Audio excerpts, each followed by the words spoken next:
Hello friends, हमारे channel non stop love stories in Hindi में आप सभी का एक बार फिर से स्वागत है। मैं रितु आप सभी के लिए एक और नई स्टोरी के साथ। तो दोस्तों, स्टोरी स्टार्ट करने से पहले आप सभी से रिक्वेस्ट है कि हमारे channel non stop love stories in Hindi को लाइक, सब्सक्राइब और शेयर करना ना भूलें। इससे हमें एक बार फिर से हिम्मत मिलती है आप सभी के लिए एक और प्यारी सी स्टोरी लाने की। तो दोस्तों, आप सभी हेडफोन्स लगा लें और इस स्टोरी का मज़ा आराम से लें। मेरा दावा है कि ये स्टोरी आपके दिल को छू लेगी। तो दोस्तों, मैंने सुना है कि इंसान जैसा सोचता है उसके साथ वैसा ही होता है।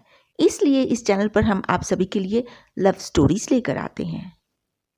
जिन लोगों ने हमें अपनी लव स्टोरीज भेजी हैं उन सभी का पूरे दिल से थैंक्स करते हैं, और जो लोग हमें अपनी सक्सेसफुल लव स्टोरीज भेज रहे हैं उन सभी का इस चैनल पर स्वागत है। आज की स्टोरी का नाम है प्रेरणा। मेरा नाम पूजा है। मेरी एक बहन है, उसका नाम हेमा है। वैसे मेरे पापा मिलिट्री में थे, मेजर थे, अब इस दुनिया में नहीं है। तो मैं अपने पापा को बहुत मिस करती हूँ। मेरी उम्र 6 साल है और मेरी छोटी बहन हेमा की उम्र 3 साल की है। वैसे मेरे पापा की पेंशन आती है, हमारा गुजारा उससे भी हो सकता है। लेकिन जो मेरी मम्मी है ना, उनके शौक़ थोड़े से अलग हैं। मेरी मम्मी सुबह सुबह चली जाती है किसी आदमी के साथ में और देर रात आती है, और हर बार हर रोज़ अलग आदमी होता है, अलग गाड़ी होती है। तो हम लोग किराए के मकान में रहते हैं, लेकिन जब भी मोहल्ले वालों को ऑब्जेक्शन होती है इस बात से, तो मेरी मम्मी जो है वो घर चेंज कर लेती है। मेरा मतलब है तो तो मैं छोटी हूँ, पर मेरे रिलेटिव्स जो है ना वो मेरा साथ बहुत देते हैं। मेरे रिश्तेदार बहुत मेरा साथ देते हैं। इवन वो हमको स्कूल के बाद में खाना भी वही देते हैं। मैं चली जाती हूँ अपनी मासी के पास या अपने चाचा, जो जिनके भी पास चली जाऊँ, वो लोग हमें खाना देते हैं। और जब एडमिशन्स की बारी आती है तो वही लोग करवाते हैं, उनमें से कोई भी करवा देता है। स्कूल के बैग जो हैं वो उन्हीं के, मतलब बच्चों के हमें पुराने मिल जाते हैं। जब हमारे जूते फटते हैं उन्हीं के बच्चों के पुराने जूते हमें मिल जाते हैं। यूनिफॉर्म भी उन बच्चों की, मतलब उन्हीं के बच्चों की हमें पुरानी मिल जाती है। ऐसे हमारा गुजारा चलता है। पर मैं खुश हूँ इसी में, क्योंकि मेरे पापा जो है ना, सच बताऊँ तो वो अपनी फ़ोटो के ऊपर उन्होंने एक बार लिखा था कि इंसान को कभी हिम्मत नहीं हारनी चाहिए, और जो मेरी प्रेरणा है वो मेरे पापा हैं। मैं अपने पापा को बहुत मिस करती हूँ। मैंने अपनी स्टडी टेबल पे उनकी फ़ोटो रखी हुई है। मैं और मेरी बहन उसी स्टडी टेबल पे पढ़ते होते हैं। लेकिन जब मेरा दिल बड़ा जब ख़राब हो जाता है ना, सच बताऊँ तो मैं अपने पापा की तस्वीर से बातें करती हूँ। मैं अपने पापा को कहती हूँ, जिस तरह का भी हमारा हालात चल रहा है पापा, आपने तो हमें कभी कहानी नहीं ना सुनाई, आपने तो हमें जंग के हालात सुनाए हैं ना। मुझे सभी याद हैं, मेरी मेमोरी पावर बहुत शार्प है पापा। लेकिन जैसे आपने बताया ना, एक फ़ौजी को गोली भी लग जाए तो भी वो दुश्मन पे भारी पड़ना चाहिए। पापा, मैं भी ऐसे ही अपने हालात से अभी भी लड़ रही हूँ। देखो, मैं अपनी बहन को भी संभाल रही हूँ, खुद भी हूँ, और मैं अभी 3rd क्लास में हूँ ना। देख लेना, मैं बड़ी होके कुछ बनूंगी, और जैसे मम्मी काम करती है ना मैं ऐसे काम करूंगी, ना अपनी बहन को करने दूंगी। मैं हमेशा अपनी पापा की तस्वीर से ऐसे ही बात करती हूँ। वो मेरी प्रेरणा है। और मतलब अभी तो मैं 3rd क्लास में हूँ ना, तो मेरी जो मासी है ना, उन्होंने मुझे बताया कि बेटा ऐसे नहीं बैठना, तुम्हें खाना बनाना अभी से आना चाहिए। तो उन्होंने मतलब मुझको गैस का जो चूल्हा नीचे रख के रोटी बनाना सिखाया। मैं इतनी ऊपर तो चढ़ नहीं सकती थी ना। उन्होंने मुझे सब्जियां थोड़ी थोड़ी बनानी सिखाई, तो अब मैं सीख रही हूँ धीरे धीरे। तो मैं मतलब अच्छी सब्जी बना ही लेती हूँ। जब मेरी मम्मी आती है ना रात को, तो मैं उनके लिए खाना तैयार रखती हूँ, और मैं सुबह सुबह उठ जाती हूँ, थोड़ा जैसे भी मैं बना लेती हूँ खाना, हम दोनों खा के चले जाते हैं। अब मतलब 3rd क्लास से मैंने खाना बनाना सीख लिया। अब 3rd क्लास से 6th क्लास कैसे आ गई, सच बताऊँ तो मुझे पता ही नहीं चला।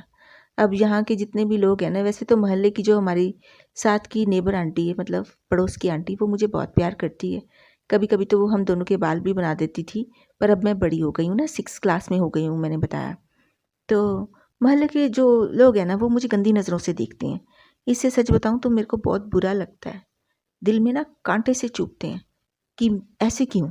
अभी तो मैं कितनी छोटी हूँ, बड़ी भी नहीं हुई हूँ, लेकिन पता नहीं क्यों मुझे लोग ऐसी नज़रों से देखते हैं।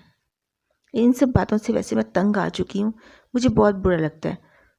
मतलब ये सब बातें ना मेरी रूह को ना छलनी कर रही हैं। पर मैं अब ये सोचती हूँ कि जब मैं बड़ी हो जाऊँगी ना, तो मैं खुद कमाऊँगी और इज़्ज़त की ज़िंदगी जीऊँगी। मेरा बस यही दिल करता है कि मैं इज़्ज़त की ज़िंदगी जीऊँ, कोई मुझे ऐसी नज़र से ना देखे। लेकिन सच बताऊँ तो अब मैं 6th क्लास में हूँ। अब धीरे-धीरे जैसे-जैसे मैं बड़ी हो रही हूँ ना, तो जो मेरा रूप है ना, एक मतलब कली से जो है वो फूल जैसे बन रहा है। मैं इतनी खूबसूरत हूँ ना, जो कोई मुझे देखता है ना, वो दोबारा देखने की चाहत करता है। मुझे पता है इस बात का। और आसपास के लोग सभी मतलब मेरे टीचर्स सभी की नज़र में हूँ अभी मैं। सभी देखते हैं मेरे रूप को, मैं बेहद खूबसूरत निकल रही हूँ। तो अब तो मैंने घर से भी निकलना कम कर दिया बिल्कुल ही। अब मैं अपने रिश्तेदारों के पास जब मतलब ज़रूरी काम होता है तभी जाती हूँ, वरना मैं घर से नहीं निकलती। खाना तो मेरे को बनाना आ ही गया है, चाय भी बनानी आ गई है। अब मैं और मेरी बहन जितना हो सके उतना हम घर में रहते हैं। अब धीरे-धीरे मैं ऐसे ही टाइम निकलते-निकलते मैं अब 8th क्लास में आ गई हूँ। तो अब मुझे इतना मतलब मेरी जितनी भी फ्रेंड्स हैं वो मुझे ये कहती हैं कि जो भी तुझे देखता है ना पाने की इच्छा रखता है। पर मैं हुस्न के ऊपर ज़्यादा नहीं जाती, मैं अपनी खूबसूरती के ऊपर ज़्यादा नहीं जाती। मेरे दिमाग में बस एक ही बात है कि हाँ, मुझे कमाना है, मुझे इज़्ज़त की ज़िंदगी चाहिए। बस मेरे को यही है एक दिमाग में बात। अब हमारे घर के पास भी एक छोटा-सा हॉस्पिटल खुला है, मतलब पास में ही है बिल्कुल। तो हमारे घर के पास ही है वो हॉस्पिटल खुला हुआ। तो मैं अपनी खिड़की से एक दिन ऐसे ही देख रही थी, उसी हॉस्पिटल के मतलब बाहर की साइड में देखती हूँ मैं, तो एक एक्सीडेंट हुआ। अरे बाप रे!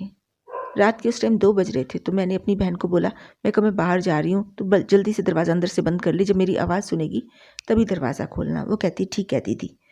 तो मैं इतने में बाहर गई और बाहर जाके जितने मतलब आंटी जो होती हैं दो, वो गिरी हुई थी 2-3, उनको मैंने उठाया। ऑटो का एक्सीडेंट हुआ था कार के साथ में, तो उनके बच्चे भी थे, उनको भी मैंने उठाया।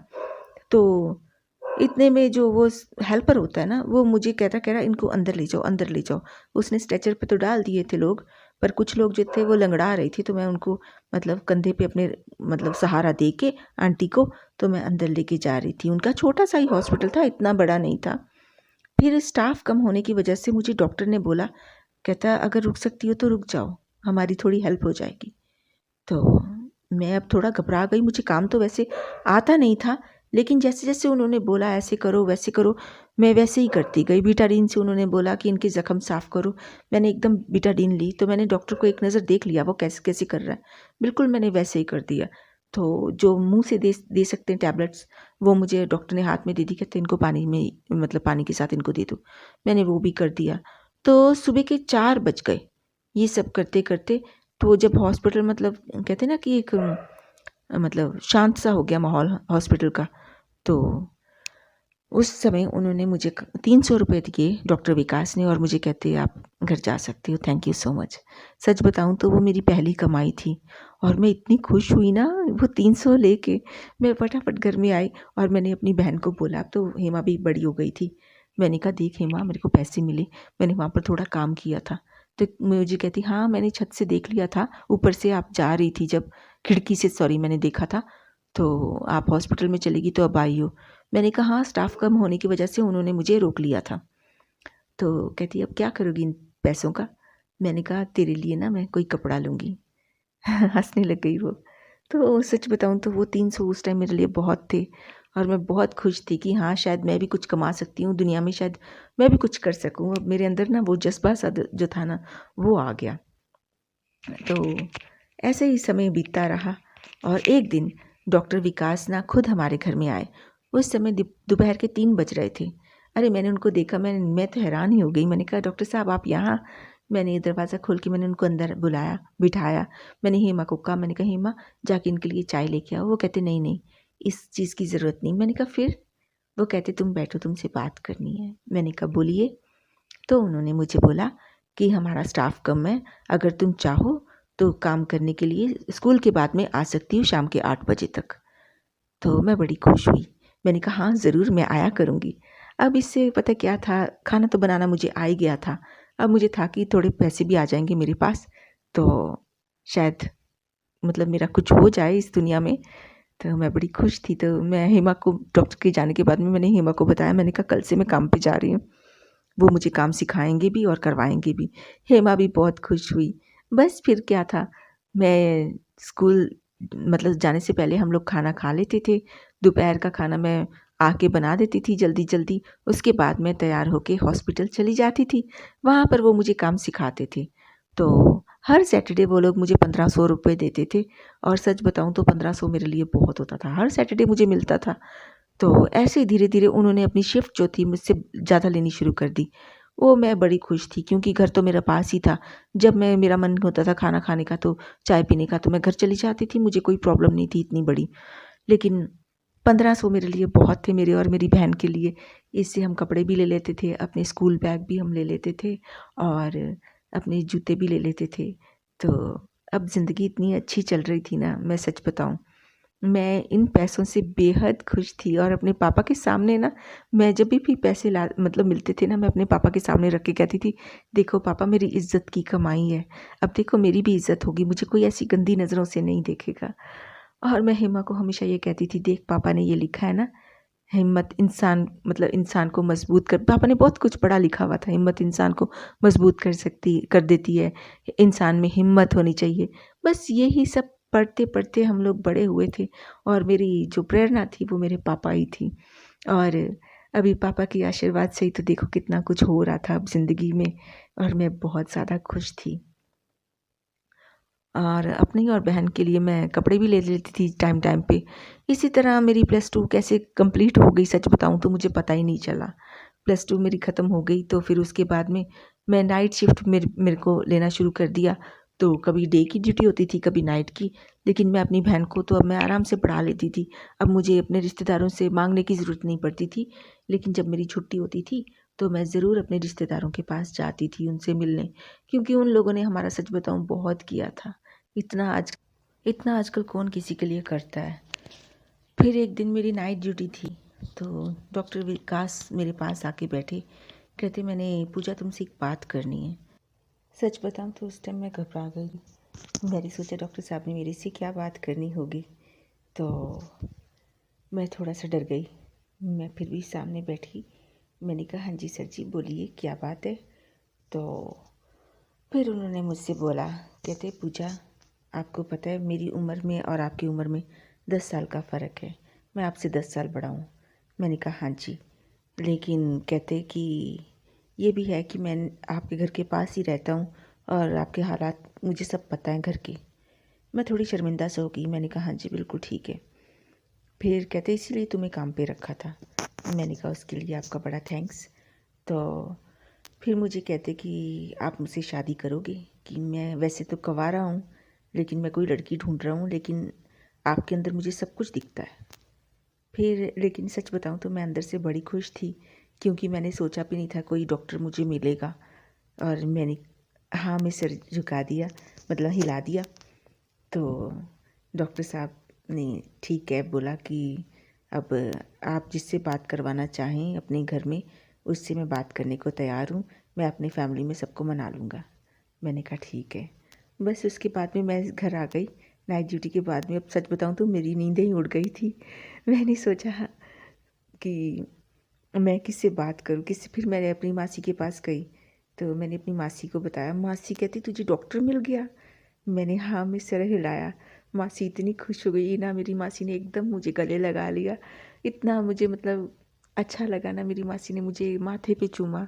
और मेरी सच बताऊँ खुशी का ठिकाना नहीं था।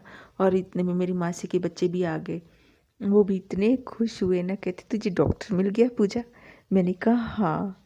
कहते हाय तेरी किस्मत कहाँ चमकी।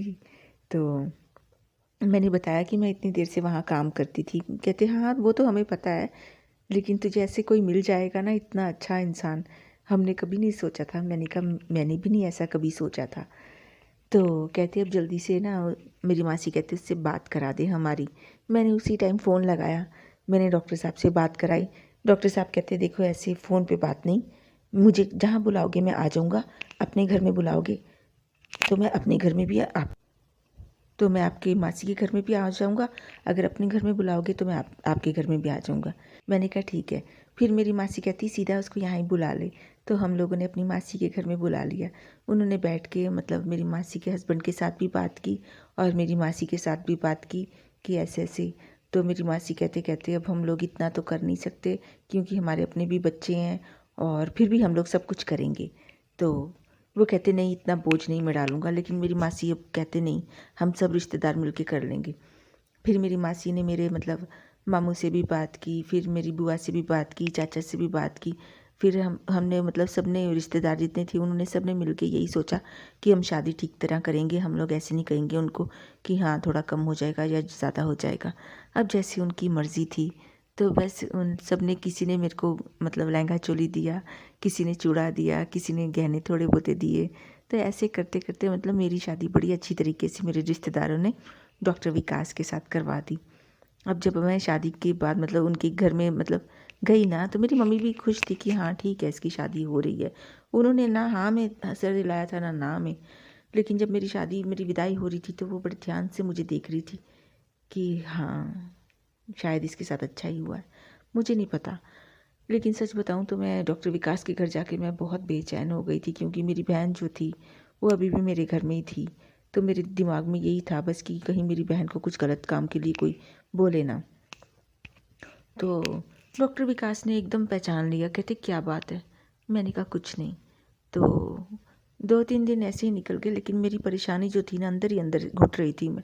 एक दिन फिर मैंने मतलब 1-2 दिन में ही मैंने अपना फ़ोन निकाला। मैंने अपनी बहन को उससे बात कर ही रही थी, बहन से, तो कि हाँ भाई, मैं उससे पूछ रही थी कि हेमा तुझे कोई प्रॉब्लम तो नहीं है वहाँ पर। हेमा कहती नहीं, लेकिन आपके बिना दीदी अच्छा नहीं लगता। तो डॉक्टर साहब ने मेरी ये सब बातें सुन ली। तो उन्होंने मुझे बोला, कहती बहुत याद आती है अपनी बहन की। मैंने कहा हाँ। तो कहते कोई बात नहीं। तो पता नहीं वो मुझे तो बताया नहीं। अपने मेरे घर में गए, जाके उससे कहते अपने कपड़े कुपड़े पैक कर, और वो मेरे पापा की भी फ़ोटो ले आई। तो बस उसको हमने अपने पास में रखा। उसकी भी डॉक्टर साहब ने स्टडी करवाई। तो हमारे फिर 2 बच्चे हुए। उसकी भी मतलब शादी हो गई, फिर शादी हम लोगों ने ही करवाई। तो मतलब सब कुछ अच्छा हुआ। जैसे मेरे पापा ने मेरे को प्रेरणा दी थी, मेरे साथ मैं उन्हीं की प्रेरणा के ऊपर मतलब चली। और आप देख सकते हैं कि जब इंसान हिम्मत रखता है तो सब कुछ ऊपर वाला देता है। तो सब कुछ तो हमारे साथ अच्छा ही हुआ था, लेकिन एक दुख की बात थी कि हमारी जो मम्मी थी वो हमारे जाने के बाद भी नहीं सुधरी। हम लोग घर से चले गए और हम लोगों ने अपनी बड़ी इज्जत की ज़िंदगी हमने जी। हमारे को बस ये था कि लोग हमें गंदी नज़रों से ना देखें। तो अब तो सभी लोग मतलब कोई गंदी नज़र से नहीं देखता था, सब ठीक ठाक चल रहा था। लेकिन जो बुरी बात थी, जो दुख वाली बात थी, वो ये थी कि मेरी मम्मी अकेली रह गई। फिर बुढ़ापे में किसी ने उनका साथ नहीं दिया। बस वो मेरे पापा की पेंशन ही थी जो उनके साथ थी। अब तो हम भी उनके पास नहीं जाते थे क्योंकि बचपन में तो वो भी हमें नहीं पूछती थी। सुबह चली जाती थी और शाम को आती थी। बेशक हम लोग ही खाना देते थे उसको, पर चलो हमारा टाइम तो निकल ही गया अब। और अब हमारे पास इतनी अच्छी और मतलब बेहद अच्छी ज़िंदगी है। और बस फिर उसके बाद हमारे 2 बच्चे मैंने आपको बताया हैं। और ज़िंदगी में मुझे बेहद मतलब एक इंसान जब एक अच्छा रास्ता चुनता है ना, ऊपर वाला उसकी ज़रूर मदद करता है कि वो एक सही रास्ते पे है तो उसको सब कुछ सही हो। तो ऊपर वाले ने मेरी मदद की और मैं अभी सही रास्ते पे हूँ, सही परिवार में हूँ। इनके घर वाले बहुत अच्छे हैं। ऐसा ही मुझे भरा भरा परिवार चाहिए था जहाँ पर माँ, बाप, भाई सब हों। तो अब मैं खुश हूँ, इन लोगों की सेवा करती हूँ। और जैसे मतलब घर में होती हूँ तो मैं अपनी बहन से भी मिलने जाती हूँ। और कुदरत ने मुझे सब कुछ दिया, ऊपर वाले का धन्यवाद करती हूँ। तो ये मेरी छोटी सी कहानी थी। तो उम्मीद करती हूँ कि आपको अच्छी लगी हो। आपको अच्छी लगे तो प्लीज़ लाइक, सब्सक्राइब और शेयर करना ना भूलें। तो अभी तक बने रहने के लिए दोस्तों आपका बड़ा धन्यवाद। Thank you so much. तो दोस्तों उम्मीद करते हैं कि ये कहानी आपको अच्छी लगी होगी। अगर अच्छी लगे तो प्लीज़ एक लाइक, सब्सक्राइब और शेयर करना ना भूलें। तो अभी तक बने रहने के लिए आपका बड़ा धन्यवाद। तो दोस्तों आपके एंटरटेनमेंट के लिए हम अच्छी अच्छी स्टोरीज़ रोज़ लेके आते हैं और लेके आते रहेंगे। तो अभी अगर आपको ये स्टोरी अच्छी लगी तो प्लीज़ सब्सक्राइब ज़रूर करें। तो दोस्तों, उम्मीद करते हैं कि जो आपकी सराउंडिंग्स हैं हमेशा आपके loved ones, dear ones, near ones से हमेशा सराउंडेड रहे। आपके ऊपर प्यार की बारिश हो और आपका दिल हमेशा अच्छा बना रहे। लोगों के साथ अच्छा करो तो सब अच्छा होता है। अपने लिए दुआ छोड़ के दूसरे के लिए करो तो और भी अच्छा होता है। तो दोस्तों, अभी तक बने रहने के लिए बड़ा धन्यवाद। तो बस अब मैं चलती हूँ। Thank you, Tata, bye, Vande Mataram, जय हिंद।